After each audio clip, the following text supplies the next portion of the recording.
వారే వా చూస్తురా మధ్యప్రదేశ్లో కట్టిన కొత్త ఫ్లైఓవర్ ఎట్లుందో. ఏడనన్నా బండి ఫ్లైఓవర్ ఎక్కిందంటే స్పీడ్ ఆగదు కానీ ఇది ఎక్కితే మాత్రం ఆపుకుంటా పోవాలి కావచ్చు. మరి 90 డిగ్రీల టర్న్ తోని కట్టినప్పుడు గా మాత్రం ఉండాలి కదా. ఆ మలుపులు చూస్తుంటే మతి పోతుందిలే.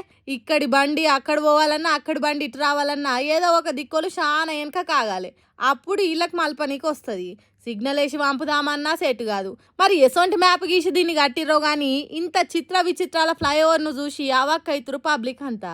రోడ్డు మీద జామ్ ఎక్కువ ఉంటుందని ఈ బ్రిడ్జ్ ఎక్కితే అది ఇంకా లేట్ అవుతుంది కావచ్చు. ఇదేం ఆలోచన, ఇదేం కట్టుడు. ఆ మలుపులు గట్లుంటే జనాలు ఎట్లా పోతారు? కారు వస్తే బండి పోదు. పోని 2 కార్లు ఒకసారి మలుపుదామన్నా ఒక కారు వస్తే బండికే సందు లేదు, ఇంకో కారు ఎడికెళ్ళిపోతుంది. ట్రాఫిక్లో ఇది అప్పేందుకే కాదు, ట్రాఫిక్ జామ్ కోసం కూడా ఇసొంటి ఫ్లైఓవర్లు కట్టినట్టు రన్ ఎక్కిరిస్తురు చూసినోళ్ళంతా. దాని ఆకారం ఏ దిక్కుకెళ్ళి చూసినా ఎటూ సమజై పాడైతలేదు. చూసే మనకే గిన్ని క్వశ్చన్లు వస్తాయి. మరి ఇక మధ్యప్రదేశ్ పబ్లిక్ ఎట్లా పోతారో. ఇంతటి గొప్ప బ్రిడ్జ్ కట్టిన ఇంజనీర్ ఎవరో గానీ పరీక్షలు పాస్ అయ్యే వచ్చిండో లేకుంటే దొడ్డిదారుల డిగ్రీ పట్టా తెచ్చుకుండో గానీ ఇంత విచిత్రమైన ఫ్లైఓవర్ కట్టిండంటే ఆయన ఆలోచనను తారీ చేయాల్సిందే అని మాట్లాడుతురట. మరి దీని మీద జనాలు ఎట్లా పోతుండొచ్చు? మొత్తం ఆగమాగముంది కదా, ఏమంటారు?